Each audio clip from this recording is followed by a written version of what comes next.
خبر شامل کرتے ہیں شہر قائد سے، جہاں کراچی سے ہمارے نمائندے جاوید محمود ارائی کی رپورٹ کے مطابق وزیر بلدیات سندھ اور چیئرمین صوبائی steering committee Sindh solid waste management board Saeed Ghani کی زیر صدارت صوبائی اسٹیئرنگ کمیٹی کا تیسرا اجلاس منعقد ہوا۔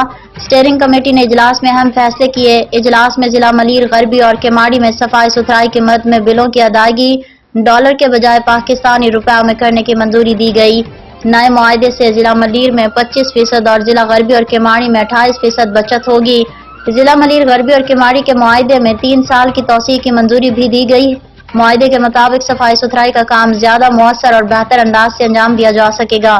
مانیٹرنگ کا مربوط سسٹم بھی معاہدے میں شامل ہے۔ اجلاس میں ضلع شرقی سے صفائی ستھرائی کے کام کے لیے نئے ٹینڈر کرنے کی منظوری دی گئی۔